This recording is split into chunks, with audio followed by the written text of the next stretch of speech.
Et à un moment donné, derrière lui, il y avait les policiers qui ont commencé à faire tourner leur lumière, les sirènes et tout, pour arrêter le jeune homme. Et le jeune homme s'arrête sur le bord, et puis le policier demande les papiers appropriés, et ainsi de suite. Et là, le monsieur police lui dit, vous avez une lumière de brûlée en arrière. Le jeune homme, il sort de l'auto, mon ami, en furie. Il paniquait, c'était une affaire effrayante. Le policier n'arrivait pas à le maintenir en place. Et là, la police a commencé à dire, « Hey, tu exagères, c'est juste une lumière, là, c'est pas la fin du monde. » Mais le gars lui a répondu ceci, il lui a dit, « Hey, qu'est-ce qui se passe? » Il dit, la remorque puis le bateau de 185 000 piastres qui était en arrière du char, il est rendu où?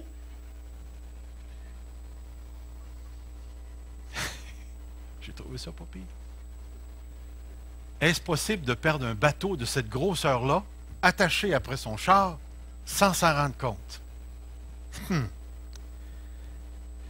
Mes amis, il n'y a rien de plus tragique que d'oublier ou de perdre quelque chose qui nous est vraiment, vraiment précieux.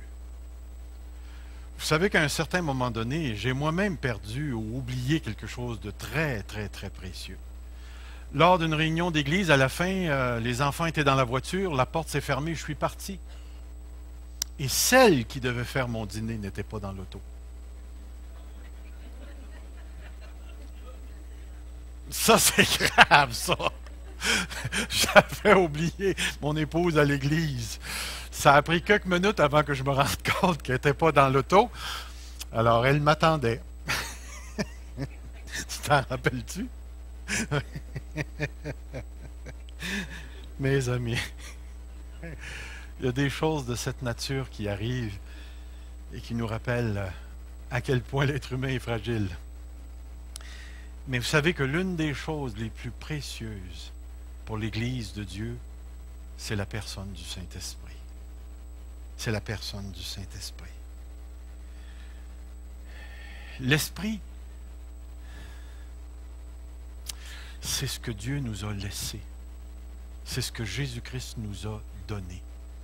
C'est la raison pour laquelle il est venu mourir sur la croix et ressusciter d'entre les morts, afin de se faire un peuple, mais un peuple spirituel, c'est-à-dire le peuple qui lui appartient, le peuple de l'Esprit de Dieu.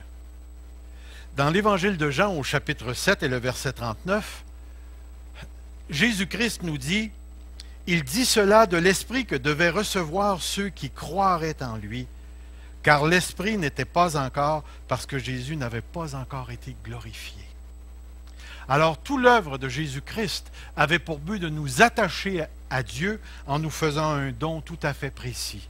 Et dans l'Évangile de Jean, chapitre 14 et le verset 17, il est écrit « L'Esprit de vérité que le monde ne peut recevoir parce qu'il ne le voit point et ne le connaît point. Mais vous, vous le connaissez, car il demeure avec vous et il sera en vous. » Et vous savez ce qui s'est passé après que Jésus est mort et ressuscité d'entre les morts. Le Saint-Esprit a descendu, est venu faire sa demeure chez les enfants de Dieu.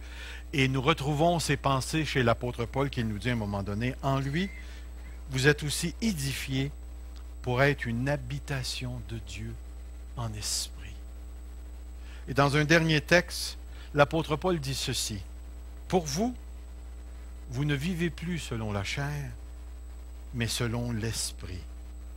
Si du moins l'Esprit de Dieu habite en vous, si quelqu'un n'a pas l'Esprit de Christ, il ne lui appartient pas. » Alors, ce qui caractérise l'Église de Dieu en particulier, ce qui la définit dans son essence, ce n'est pas nos réunions, ce n'est pas nos bâtiments, ce n'est pas nos budgets, ce n'est pas nos manières d'agir, nos théologies particulières.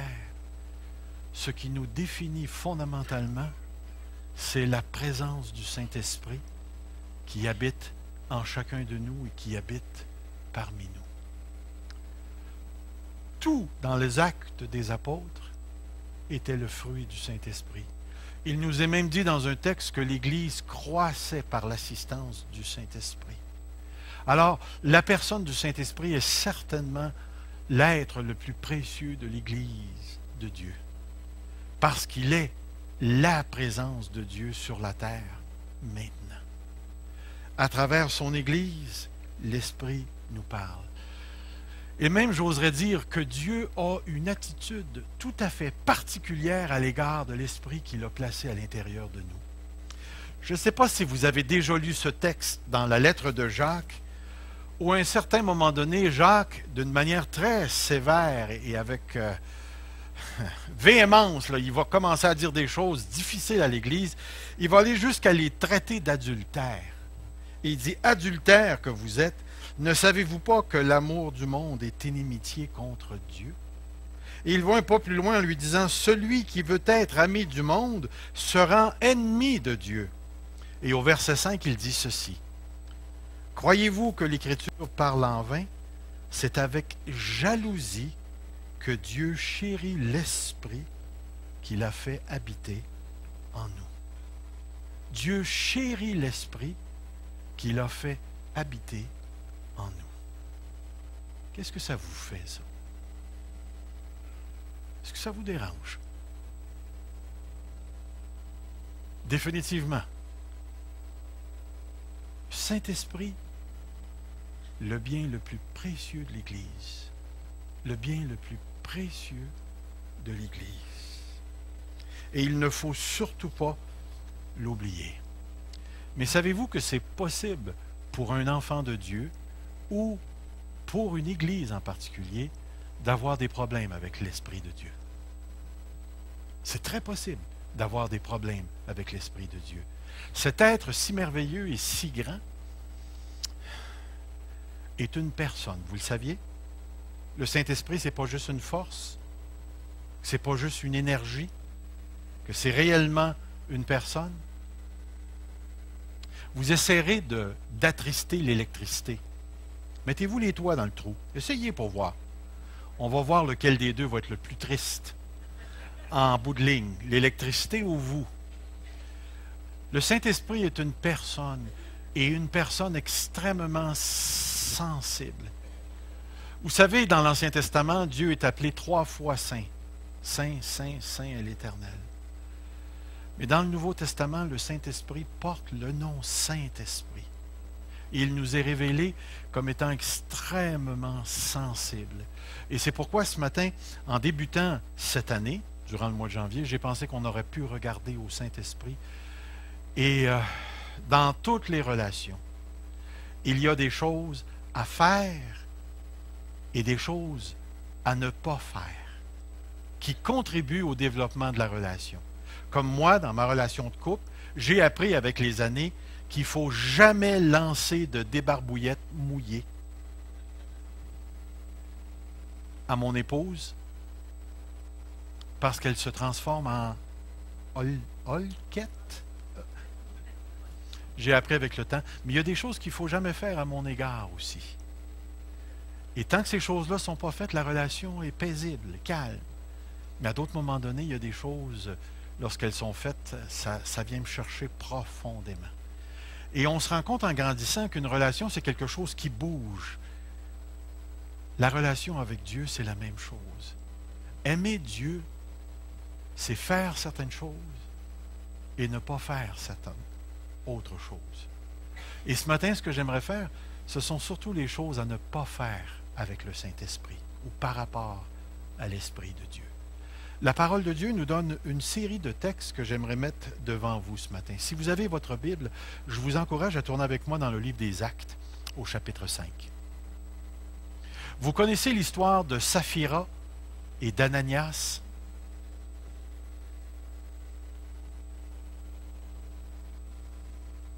Juste comme ça, qu'est-ce que vous savez de Saphira et d'Ananias? Ils ont menti. C'est la première chose qui vous vient à la pensée. OK? Qu'est-ce qu'ils ont fait? Ils ont vendu un terrain et ils ont gardé une partie de l'argent. Est-ce que c'est mal? Alors, ce n'est pas le fait d'avoir gardé une partie de l'argent. Est-ce qu'ils ont menti? Mais comment ils ont fait pour mentir? Ils ont menti quoi?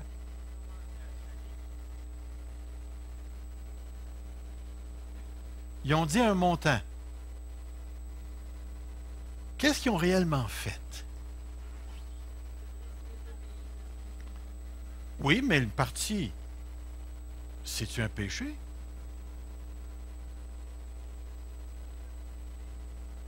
On va lire le texte. Regardez bien. Mais un homme nommé Ananias et Saphira, chapitre 5, verset 1, sa femme, vendit une propriété et retint une partie du prix, sa femme le sachant. Puis il apporta le reste et le déposa aux pieds des apôtres. Est-ce qu'il y a un problème à venir jusqu'ici? OK. Pierre lui dit, Ananias, pourquoi Satan a-t-il rempli ton cœur au point que tu mentes au Saint-Esprit et que tu aies retenu une partie du prix du champ? Verset 4. S'il n'avait pas été vendu, ne te restait-il pas? Et après qu'il ait été vendu, le prix n'était-il pas à ta disposition? Comment as-tu pu mettre en ton cœur un pareil dessein? Quel a été le problème ici? Ce n'est pas à des hommes que tu as menti, mais à Dieu. Quelle est la nature du péché qu'il a fait? Ananias, en entendant ces paroles, tomba et expira. Imaginez-vous, là, ce qu'on vient de lire en 4 versets a produit la mort.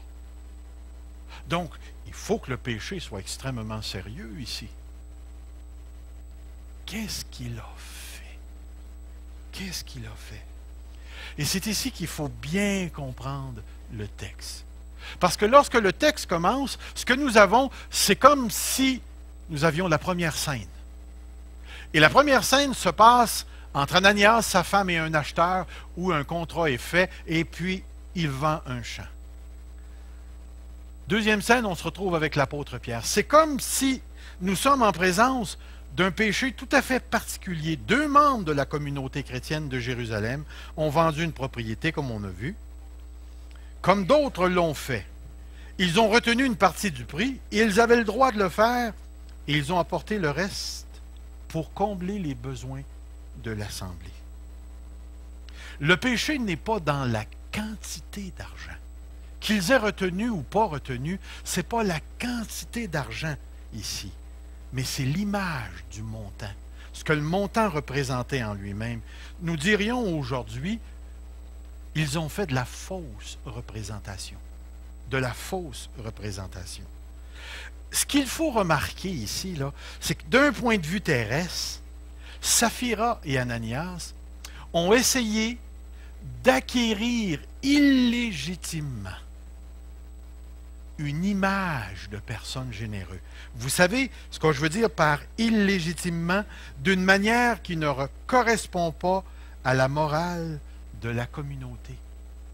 Ils sont venus devant la communauté, peut-être qu'ils ont dit un prix, je ne le sais pas, mais devant l'Assemblée, ils ont affiché une image qui ne correspondait pas à la réalité de leur cœur. Ils ont menti à l'Assemblée. Je ne vous demanderai pas si vous avez déjà menti à un chrétien ou à une chrétienne, ou si vous avez déjà gonflé des faits lorsque vous avez présenté un témoignage quelconque. Mais laissez-moi vous dire que dans le milieu chrétien, j'ai appris lorsque j'étais jeune chrétien, le plus méchant tu pouvais te dépeindre, le mieux tu étais admiré par les chrétiens. Et souvent, j'ai remarqué que les gens nous décrivaient d'une manière détaillée leurs péchés, parce que lorsqu'ils étaient devant l'Église, ça leur donnait l'image d'une personne qui a été profondément transformée. Imaginez-vous, vous avez un tueur ce matin qui vient nous raconter qu'il a tué je ne sais pas combien de personnes, que dans le fond de sa prison, il y a eu une révélation de Dieu, un ange est descendu, il a complètement été transformé, puis là, son témoignage, hein, puis là, tu as l'autre petit gars au côté qui s'est converti à 19 ans, puis il n'a jamais rien fait de sa vie, qui n'a pas fait de mal, puis qui regarde le gars, puis il dit « Wow, le Seigneur m'a sauvé bien trop tôt. »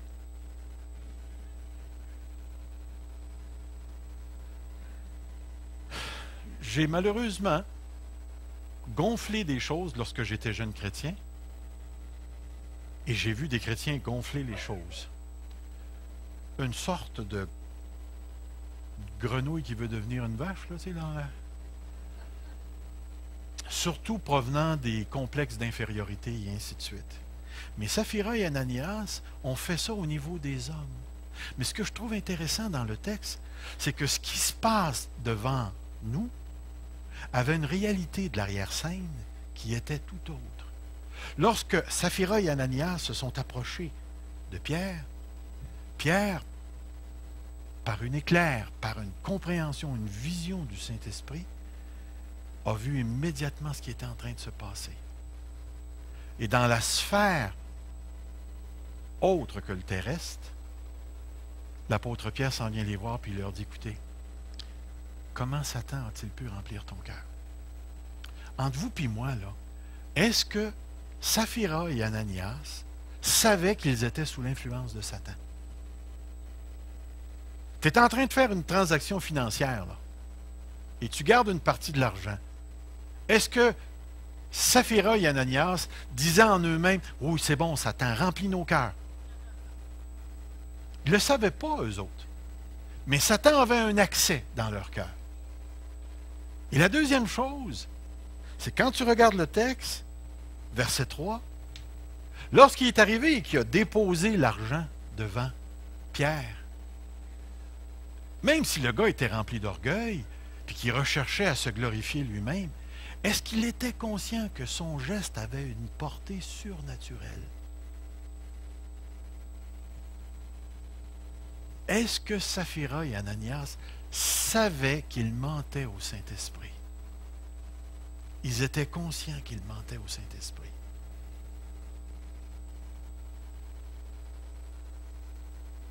Je pense que non.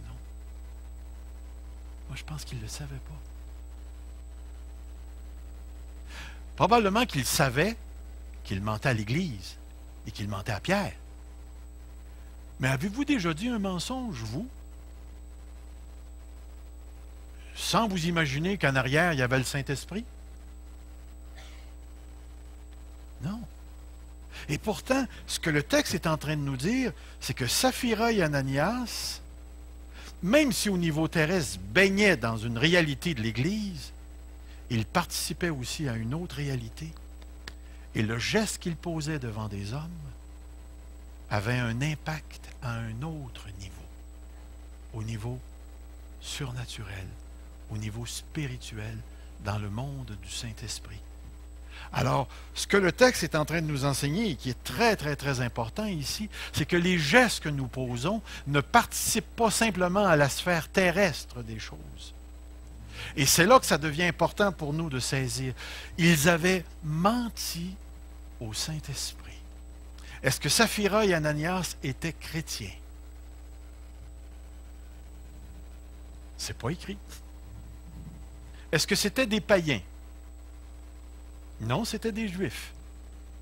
Ils ont fait partie de la première Église naissante. Moi, je pense que Saphira et Ananias étaient des enfants de Dieu. Et Dieu, regardez ce qu'ils ont fait. Ils ont menti au Saint-Esprit en mentant à l'Église. Et Dieu les a tués. Ils sont tombés morts comme ça. Permettez-moi de vous donner d'autres textes qui démontrent que les gestes que nous posons ont aussi un impact dans la sphère spirituelle. Vous rappelez-vous de ce texte dans 1 Corinthiens, chapitre 11, verset 28, lors du repas du Seigneur, lorsque les gens mangeaient et s'enivraient et laissaient les pauvres de côté.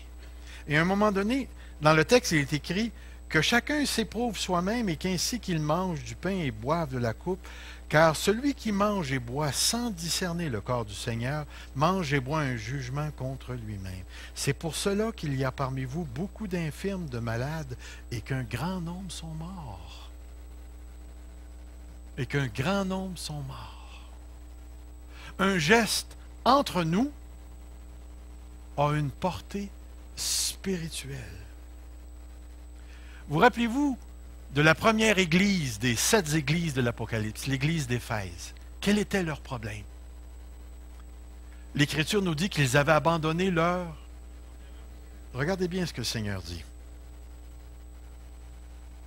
Mais ce que j'ai contre toi, c'est que tu as abandonné ton premier amour. Souviens-toi donc d'où tu es tombé, repens-toi et pratique tes premières œuvres, sinon je viendrai à toi et j'ôterai ton chandelier de sa place. Savez-vous ce que représente le chandelier? Dès le début, il nous dit, le chandelier, c'est l'Église. L'Église. Qu'est-ce qu'il est en train de dire? Il est en train de dire, si tu ne reviens pas à l'amour, je vais fermer les portes de l'Église. Il n'y aura plus d'Église. Je vais l'enlever. À moins que tu te repentes, nous dit le texte. Et on se rend compte encore une fois que le geste posé est rattaché à quelque chose d'autre.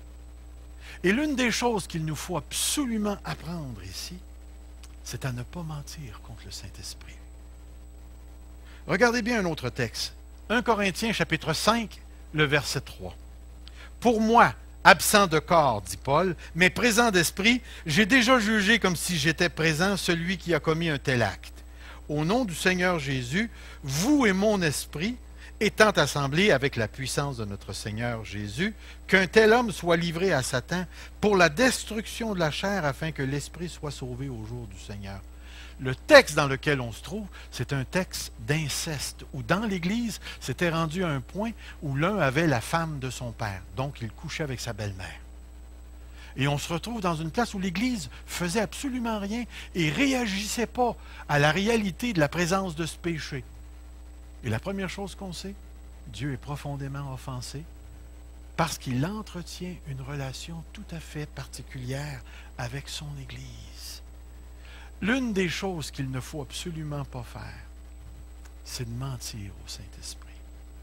Mentir au Saint-Esprit.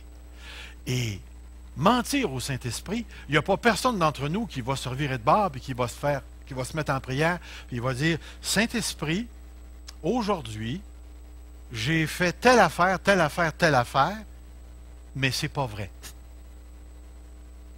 Il n'y a personne qui va mentir au Saint-Esprit ouvertement. Est-ce que c'est possible de mentir au Saint-Esprit? Est-ce que le Saint-Esprit est Dieu? Est-ce qu'il sait tout? Est-ce qu'il sait ce que tu vas faire? Est-ce que c'est possible de mentir au Saint-Esprit? Est-ce que c'est possible de réussir à mentir au Saint-Esprit? C'est impossible. Mais on peut malheureusement se retrouver dans des situations où on offense l'Esprit. Et la grande question, lorsque je lis souvent le livre d'Ananias, c'est pas de poser la question pourquoi ils sont morts, mais plutôt l'autre question, pourquoi moi je suis encore en vie? Parce que si le Seigneur est tellement sensible à ce qu'Ananias et Saphira ont fait, ça fait longtemps que je devrais être rendu au ciel. Et que les chrétiens devraient être rendus au ciel. Parce que je ne sais pas le nombre de fois qu'on a offensé Dieu. Alors, gardez bien ça à la pensée. Une des choses à ne absolument pas faire, c'est de mentir au Saint-Esprit. Et comment on ment au Saint-Esprit? C'est à travers les gestes qu'on a entre les uns et les autres. Avez-vous déjà entendu parler d'un chrétien qui dit « J'aime les enfants de Dieu » et il se revire de bord puis il en mange un? Il y a un mensonge à quelque part. La contradiction que l'on retrouve souvent dans nos relations, c'est une contradiction qu'on ne se rend pas compte qui est rattachée au monde surnaturel et spirituel. Et nous avons besoin de réaliser que le Saint-Esprit désire une communion profonde avec nous, mais que cette communion profonde aussi s'exprime à travers nos relations. Nos relations. J'ai rencontré des gens qui étaient tellement en colère contre l'Église, tellement en colère contre les leaderships d'Église. Nous avons réellement besoin de réaliser que nos relations avec Dieu se vivent à ce niveau ici aussi. Et cette colère qu'ils avaient empêchait à ce niveau ici de communier avec les enfants de Dieu. Je nous encourage, frères et sœurs, à réaliser que nous avons réellement besoin de saisir que nos actions entre nous appartiennent aussi au monde de l'Esprit de Dieu. Et c'est pourquoi Dieu chérit l'Esprit qu'il a fait habiter en nous. Gardons bien à la pensée que nos relations humaines ne sont pas seulement des relations humaines. Si vous remarquez, dans une transaction, il y avait deux autres acteurs invisibles, Satan et le Saint-Esprit.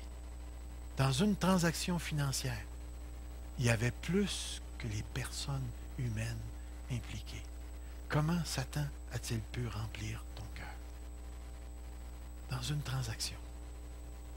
Alors, réalisons, frères et sœurs, que l'Esprit de Dieu, ce n'est pas juste quelque chose qui est en nous, mais par le fait qu'il est en nous, toutes nos relations en sont imprégnées.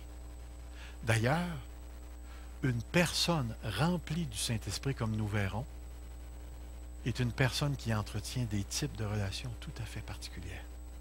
Nous le verrons. Mais c'est important. La première chose, c'est de ne pas mentir au Saint-Esprit. Dans un autre texte, on retrouve quelque chose d'intéressant. Dans le livre des Actes, au chapitre 7, nous avons l'histoire d'Étienne. Étienne était un personnage bien particulier parce qu'il fait partie de nos grands martyrs. Il a été tué et lapidé parce qu'il a confronté la structure actuelle du temple et des sacrificateurs, et les Juifs n'ont pas toléré et ils l'ont lapidé, ils l'ont tué. Mais durant le discours qui se passait entre lui et eux, il a dit quelque chose de très intéressant. Au chapitre 7, verset 51, il dit ceci: « Homme au cou raide, incirconcis de cœur et d'oreille, vous vous opposez toujours au Saint-Esprit. Ce que vos pères ont été, vous l'êtes aussi. Lequel des prophètes vos pères n'ont-ils pas persécuté? Ils ont tué ceux qui annonçaient d'avance la venue du juste, que vous avez livré maintenant et dont vous êtes les meurtriers. Vous qui avez reçu la loi d'après des commandements d'anges et qui ne l'avez pas gardée. » Ils ont résisté au Saint-Esprit. Résister au Saint-Esprit. Je me suis attardé un tout petit peu. Qu'est-ce que ça veut dire résister au Saint-Esprit? Le mot utilisé pour décrire résister au Saint-Esprit pourrait être traduit s'opposer à. D'ailleurs, je pense que c'est une des traductions que vous avez dans vos versions. L'expression « homme au cou raide, incirconcis de cœur » décrit une personne qui est en dehors de Jésus-Christ et ajoute à la définition de la résistance. La notion juive d'Étienne n'a pas seulement refusé l'Évangile, il s'est activement opposé. Résister à l'Esprit décrit celui qui se coupe et qui se ferme aux moyens de délivrance. Cette résistance provient d'actes qui deviennent des habitudes et qui ont la capacité de fermer le cœur. Il se produit un endurcissement du cœur, une obstination dans le cœur et éventuellement un entêtement qui fait en sorte qu'on ne veut plus entendre ce que Dieu a à dire. Remarquez que dans le texte, ce sont des non-croyants qui résistent à l'Esprit. Croyez-vous que c'est possible pour un chrétien de résister à l'Esprit? Comment on fait ça pour résister à l'Esprit? Comment on fait ça pour résister à l'Esprit? Pensez-y bien. Une personne qui se coupe des moyens de délivrance. Moyens de délivrance. Je me suis retrouvé dans une situation à un certain moment donné où j'ai dû aller frapper à la porte d'un frère qui faisait fi de la loi du gouvernement sur un sujet tout à fait précis qui aurait pu entraîner des conséquences dans sa vie. Lorsque je suis arrivé à sa porte, j'ai entré, j'ai resté près de la porte et quelques mots, je lui ai dit, devant Dieu, tu dois te soumettre aux exigences du gouvernement. Et il m'a mis dehors. Il m'a mis dehors. Pourquoi est-ce qu'il m'a mis dehors? Ah oui, il savait qu'il n'était pas correct. Lui-même le disait, il savait qu'il n'était pas correct. Puis vous savez que l'affaire du gouvernement, là, c'est qu'on doit se soumettre au gouvernement tant et aussi longtemps que le gouvernement ne pêche pas contre Dieu. Il ne nous force pas à pécher contre Dieu. Et dans un cas comme j'étais, j'aurais évidemment... il aurait évidemment entraîné des conséquences sérieuses pour le témoignage de l'Église. Il m'a mis à la porte. Est-ce qu'il a résisté à l'esprit?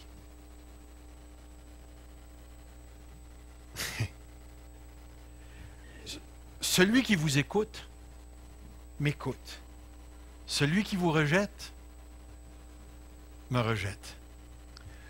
J'ai remarqué que souvent dans les cas de discipline, lorsqu'on confrontait les frères et les sœurs avec la vérité de l'Évangile et qu'il y avait une résistance, les gens préféraient quitter l'Église que de régler leur vie avec Dieu.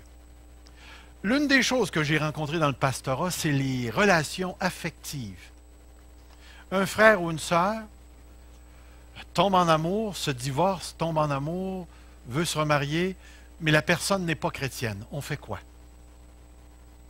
On fait quoi dans un cas comme ça?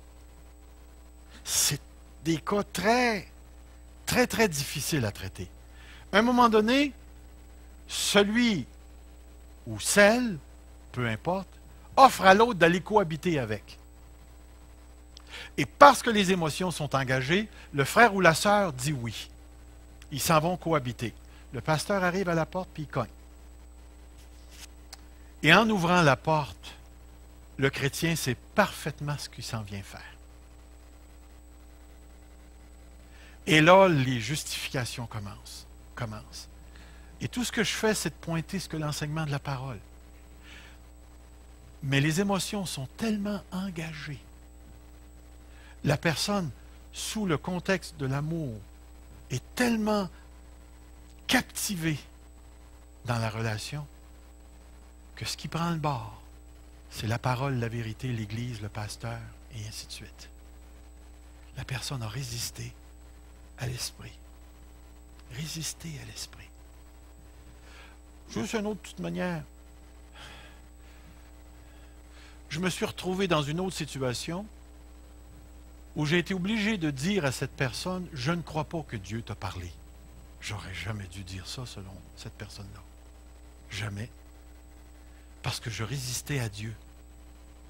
Je résistais à Dieu selon cette personne-là. Et éventuellement, cette personne-là a quitté et m'a fait une réputation du diable.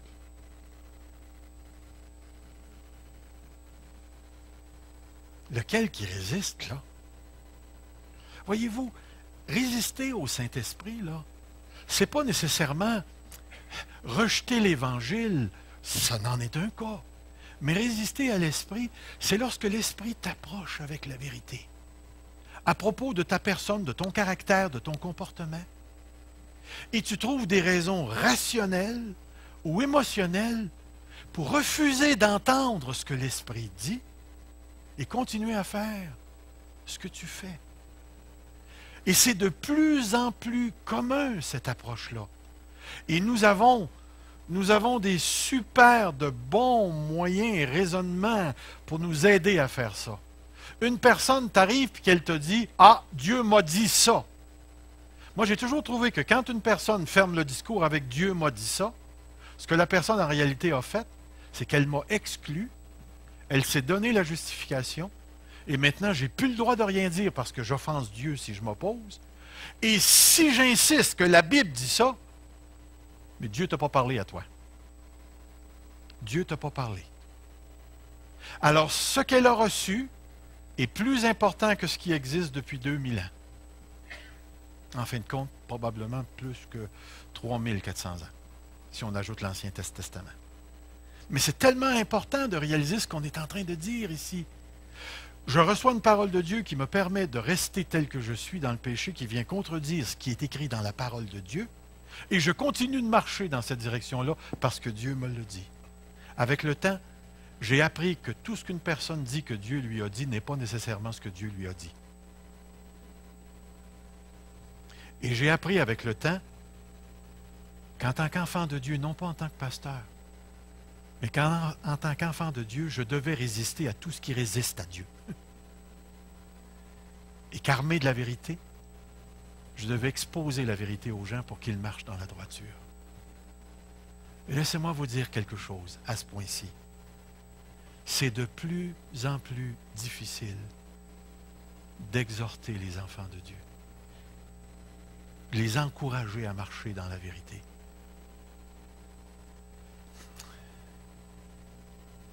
Le livre est tellement peu connu des enfants de Dieu, puis pourtant ils l'ont. Et le but de la grande majorité, ce n'est pas d'être conforme à la parole de Dieu, mais c'est de vivre par goût. J'ai le goût de. Et puis ça me dit que. Puis je ressens que. Et quand c'est en contradiction avec ça, c'est ça qui prend le bord. Et on a tellement besoin de se rappeler parce que ça va devenir de plus en plus difficile. De plus en plus difficile qu'on s'en va vers une société qui est en révolte à tous les niveaux. Et résister à l'esprit, c'est quelque chose qu'on peut faire tout en croyant être justifié. Nous avons réellement besoin de nous arrêter et de faire attention parce que l'Esprit de Dieu est le bien le plus précieux. C'est ce que nous avons dans nos cœurs. Et nous devons nous soumettre à Dieu. Nous devons nous remettre entre ses mains. Troisième chose que j'aimerais mettre devant vous ce matin, une chose à ne pas faire, c'est attrister le Saint-Esprit. Attrister le Saint-Esprit. Nous avons un texte dans les lettres de Paul qui nous parle d'attrister le Saint-Esprit. Et je trouve ça intéressant que l'apôtre Paul utilise un mot hautement émotionnel. Parce que, est-ce que Dieu pleure? Pensez-y bien, là. Est-ce que Dieu pleure? Il y a vraiment des larmes qui coulent? Dieu est esprit. Est-ce qu'il y a des gouttes d'eau spirituelles? Autrement dit, Dieu qui sait tout. Ce qui est difficile pour nous à comprendre, c'est qu'on a juste un langage humain pour décrire Dieu. Est-ce que Dieu se met en colère? Oui, mais est-ce que le mot colère appliqué à Dieu veut dire la même chose que moi lorsque je suis en colère? Pas du tout. Attrister veut dire quelque chose de tout à fait particulier. D'ailleurs, dans l'Ancien Testament, ce n'est pas Paul qui a inventé cette structure ou cette phrase-là. Dans l'Ancien Testament, on retrouve le peuple d'Israël dans le livre d'Isaïe, où à un moment donné, le prophète commence à raconter ce qu'Israël a fait, que Dieu a délivré Israël de l'Égypte, qu'il l'a fait passer à travers la mer et qu'il l'a emmené au mont Sinaï, qui a fait une alliance avec lui. Laissez-moi vous lire ce texte. Je vais vous le sortir. Dans Isaïe 63, 10, il est écrit ceci. Mais, en parlant des enfants d'Israël, ils ont été rebelles, ils ont attristé son Saint-Esprit, et il est devenu leur ennemi, et il a combattu contre eux.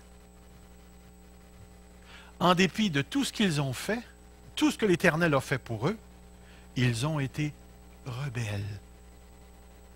Et ils ont attristé le Saint-Esprit. Attristé le Saint-Esprit. Donc, ce que l'apôtre Paul est en train de nous donner, et ce qu'il nous donne dans ce texte, au niveau d'attrister l'Esprit, c'est tout ce qui a rapport avec le fait que Dieu a fait avec nous une nouvelle alliance. Qu'il nous a pris puis qu'il nous a fait son Église, son peuple, son assemblée. Qu'il a fait de nous une habitation de Dieu en esprit. Et que parce qu'il habite en nous, Dieu nous demande de marcher dans les cadres de la nouvelle alliance, de délivrance, du salut qu'il nous a donné. Et ce qui est intéressant dans le livre d'Éphésiens, au chapitre 4, où on retrouve ce verset-là, juste avant, il va décrire le comportement des inconvertis. Ils ont le cœur endurci, ils ont l'intelligence noircie, ils ne peuvent pas venir à Dieu. Puis il va dire, vous, c'est pas comme ça que vous avez appris. Vous avez revêtu le nouvel homme qui se renouvelle continuellement dans la connaissance de Dieu, de celui qui l'a sauvé, pour marcher dans la sainteté. Et là, il va commencer à donner une série d'exhortations à l'Église. Et lorsqu'on s'arrête pour réfléchir, qu'est-ce qui attriste le Saint-Esprit? Écoutez bien ceci. Lorsque nous vivons comme des païens, chapitre 4, versets 17 à 19, lorsque nous reproduisons les comportements du vieil homme, chapitre 4, 22 à 4, lorsque nous mentons, chapitre 4, verset 25, ne mentez pas les uns les autres, mais parlez-vous avec vérité, dans l'amour. Lorsqu'on se met en colère et que l'on pêche dans notre colère, chapitre 4, versets 26 à 27, lorsque nous volons, pas voler dans le sens de voler dans l'esprit, mais lorsque nous volons, nous nous attribuons des choses qui ne nous appartiennent pas. Est-ce que c'est possible pour un chrétien de voler? Définitivement que c'est possible pour un chrétien de voler. Une autre chose, lorsque des paroles mauvaises sortent de notre bouche, nous attristons l'esprit. Ensuite, et je trouve ça très intéressant, l'apôtre Paul prend le temps de mentionner tout le langage qui se rapporte à l'immoralité sexuelle. L'immoralité sexuelle. Je me retrouve dans une voiture, je suis avec deux autres chrétiens, il y a un frère qui me dit « J'en ai une bonne à vous conter ». Moi, j'aime bien les farces. Je ne vous raconterai pas ce qu'il nous a raconté. Mais je peux vous dire que lorsqu'il a eu terminé sa farce, il n'y avait pas personne qui riait dans le char. Et lui n'avait pas saisi la portée de sa parole. Sa parole était hautement sexuelle, déplacée, et elle était homosexuelle aussi, sa parole. Et à un moment donné, on est obligé de dire à ce frère, écoute, c'est des choses qui ne se disent pas entre enfants de Dieu. Même, je te dirais, va pas dire ça à des inconvertis non plus. Tout le langage qui porte vers la sexualité et qui déshonore Dieu. Dans la version second, l'ancienne version second, c'est marqué pas de bouffonnerie, mais littéralement, ce sont des choses qui se rapportent à l'inconduite sexuelle, qui attristent le Saint-Esprit. Et c'est tellement important pour nous de réaliser ça. En d'autres mots, frères et sœurs, l'Esprit de Dieu désire tellement la nature des relations propres, saines et saintes entre nous, que l'Esprit est attristé lorsque deux frères, deux sœurs, une église est en chicane. Un frère parle contre un autre. Ou il y a quelque chose en arrière où on entretient des mauvaises pensées puis on ne se gêne pas pour les dire et ainsi de suite. On attriste le Saint-Esprit. La sensibilité du Saint-Esprit, elle est tellement grande et tellement importante. La dernière chose que j'aimerais vous exposer ce matin, c'est celle-ci. Il y a un texte dans l'Écriture qui se trouve dans Thessaloniciens, 1er Thessaloniciens, chapitre 5. N'éteignez pas l'esprit. N'éteignez pas l'esprit. Vous êtes-vous déjà arrêté à regarder ce texte très intéressant? Il nous est dit, chapitre 5, le verset 18, « Rendez grâce en toutes choses, car c'est à votre égard la volonté de Dieu en Jésus-Christ. » Et tout de suite après, il dit, « N'éteignez pas l'esprit. » Quand vous pensez au mot « éteigner », ça fait référence à quoi? Au feu. C'est quoi éteindre du feu? Avez-vous déjà éteint du feu? Qu'est-ce que vous faites quand vous éteignez un feu?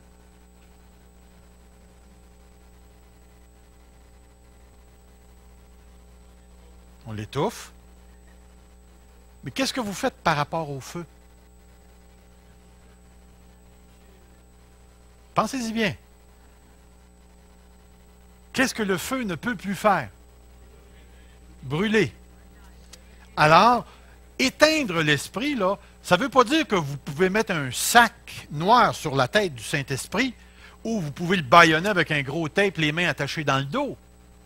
Lorsqu'il parle d'éteindre l'esprit, il fait référence à l'action du Saint-Esprit. Ce que le Saint-Esprit fait. Et c'est important de saisir. Éteindre l'esprit, c'est de l'empêcher de travailler.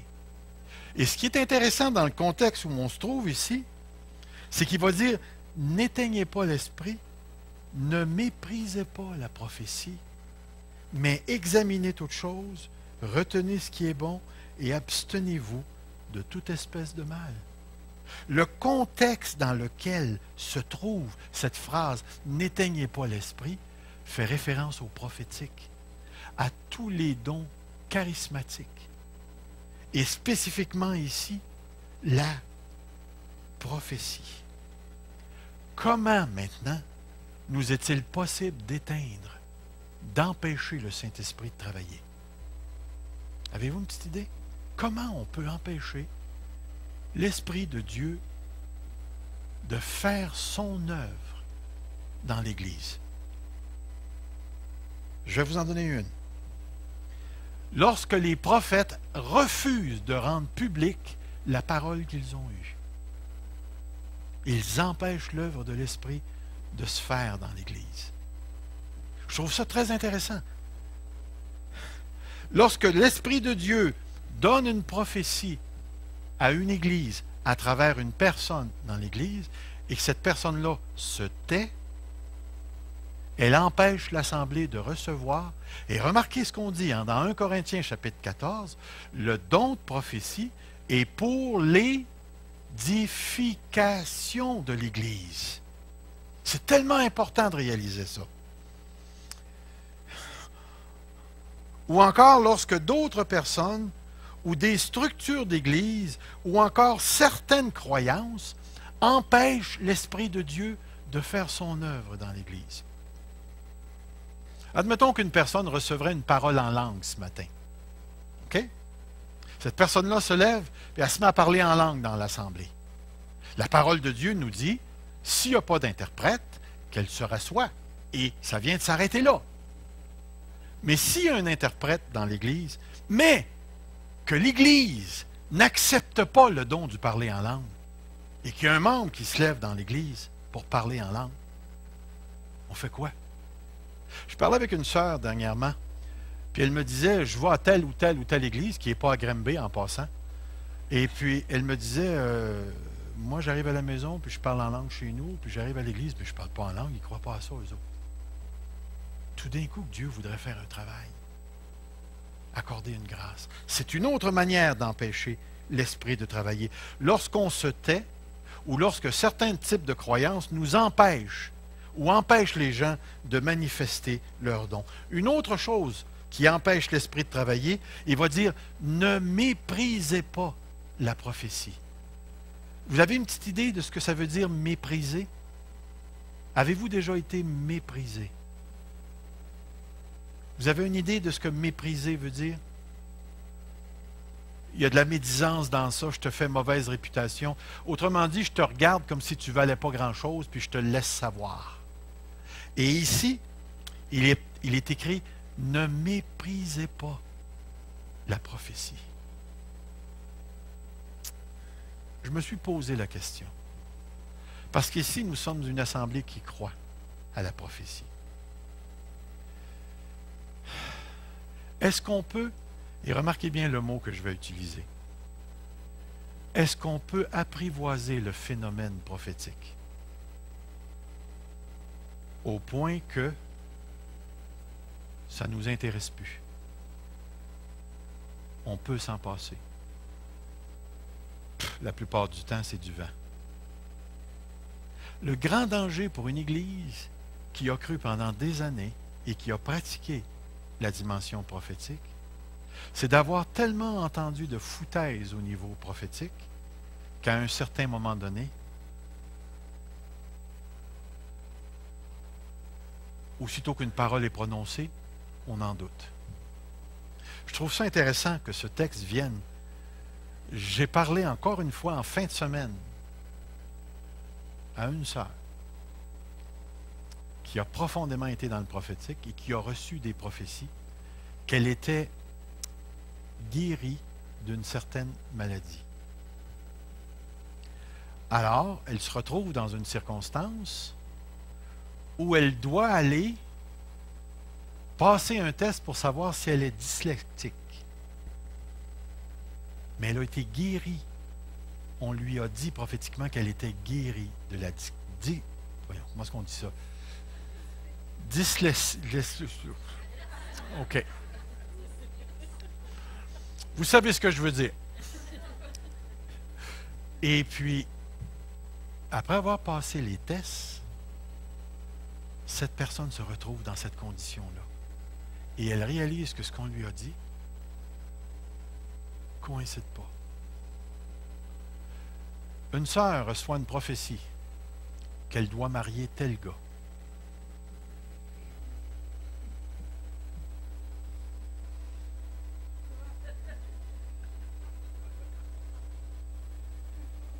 Pourquoi est-ce que vous riez?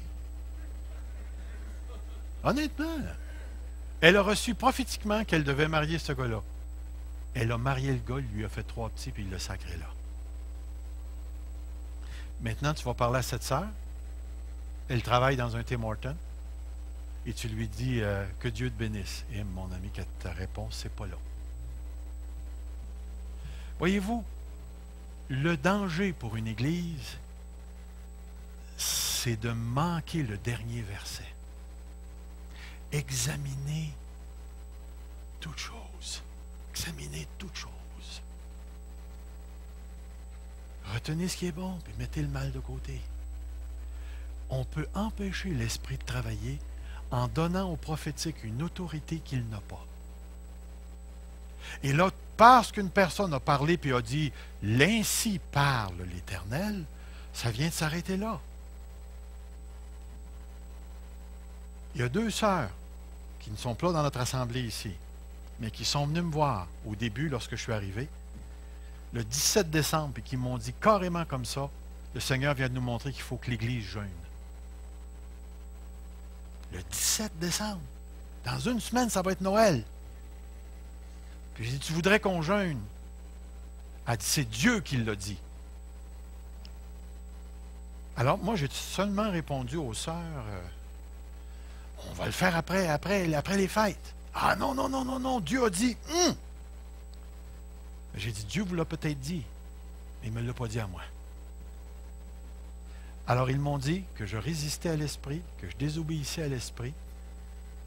Ils ne m'ont pas dit que je n'étais pas être puni. Mais ces gens-là sont partis, ils ne sont plus ici parce que le ministère prophétique a atteint tellement d'ailleurs, c'était la seule chose par laquelle ces gens-là se valorisaient. Mais là, c'était plus questionnable. On ne pouvait plus sonder, on ne pouvait plus voir. On n'avait plus le droit de penser. J'avais plus le droit. Il fallait que... s'il avait fallu que j'accepte de dire on jeûne durant le temps des fêtes, je me serais soumis à un ministère auquel Dieu n'a jamais donné l'autorité de conduire l'Église. C'est important de réfléchir parce qu'il y a des églises qui ont tombé parce qu'ils n'ont pas pris le temps de sonder les prophéties.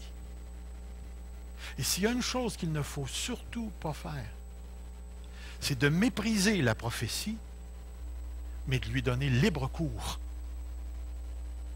Il nous faut recevoir tout ce que l'Esprit a à donner. Mais il ne faut pas le recevoir comme des fous. Il faut le recevoir bibliquement, sonder, examiner. Parce que le gros problème, c'est que le prophétique passe par un véhicule humain. Et entre ce qui est donné et ce qui est interprété, tu peux te retrouver avec des grosses différences. J'ai reçu une vision, il y a plusieurs années, que j'ai mal interprétée. Ça m'a donné des grosses frustrations. J'ai reçu des paroles prophétiques qui étaient bonnes, mais que j'ai mal interprétées.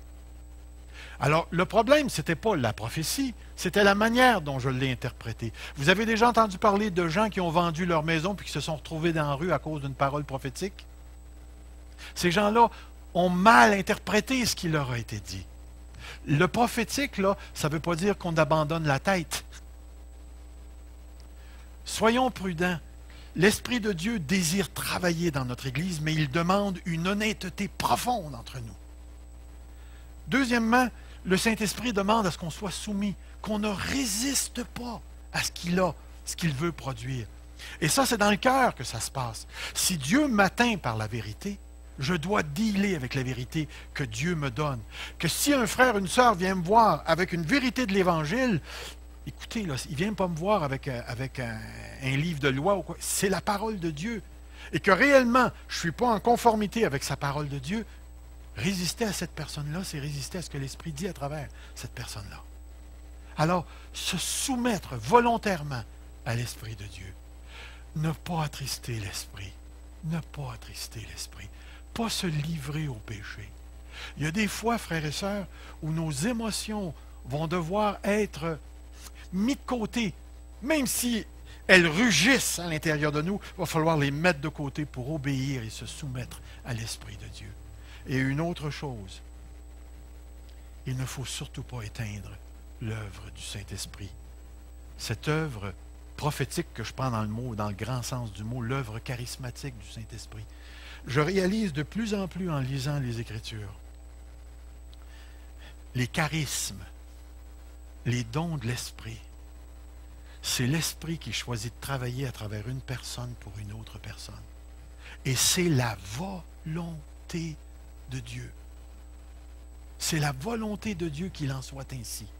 Même si nous sommes des êtres faibles et qu'on peut créer des problèmes, c'est la volonté de Dieu que l'Esprit passe par moi et travaille dans l'Église, passe par toi et travaille dans ma vie. C'est la volonté de Dieu. Et cette fluidité qui existe au niveau relationnel entre l'Esprit de Dieu et moi, c'est quelque chose que l'Esprit de Dieu, que Jésus-Christ veut. Alors si on se met à se mettre un paquet de règles pour empêcher l'Esprit de travailler, on va commettre le péché d'éteindre l'Esprit. Mais de l'autre côté, si on se ferme les yeux, juste parce qu'une personne dit « Ainsi parle l'Éternel », on éteint l'Esprit. On éteint l'Esprit. Il nous faut avoir, c'est même pas le mot équilibre, parce que des fois je me demande comment on fait pour avoir cet équilibre-là. Là. Il nous faut avoir cette ouverture au travail du Saint-Esprit pour que les intelligents parmi nous puissent faire le travail que le Saint-Esprit leur demande et que les prophétiques parmi nous puissent faire le travail. Et que dans cette harmonie entre ce que l'Esprit de Dieu fait au niveau des dons spirituels et les personnes dans l'Église puissent couler parmi nous et faire son œuvre. Faisons pas la gaffe, frères et sœurs, de devenir indifférents. J'ai fait ça une fois dans ma vie.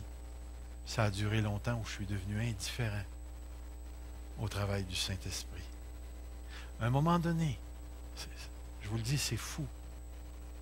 À un moment donné, je faisais tellement de relations d'aide que je croyais qu'on était capable de faire plus avec la relation d'aide que ce que le Saint-Esprit pouvait faire. Et ça m'a donné un burn-out au bout de ma réflexion. L'Esprit de Dieu, c'est le bien le plus précieux qu'on possède. Et ce que je trouve intéressant, c'est que ce bien-là, il est dans ton cœur, puis il est dans mon cœur. Et à cause de ça, je suis obligé de t'aimer. Mais tu es obligé de m'aimer aussi.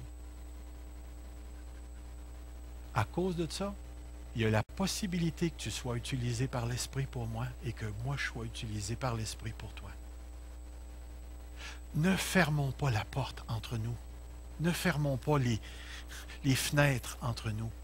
Ne cultivons pas un cœur, une pensée, des attitudes qui nous fermeraient les uns aux autres juste parce que je ne te connais pas assez.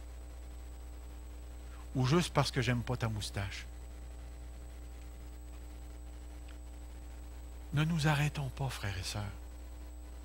Ça fait plusieurs fois dans cette Église que j'entends parler qu'on va participer à quelque chose de grand.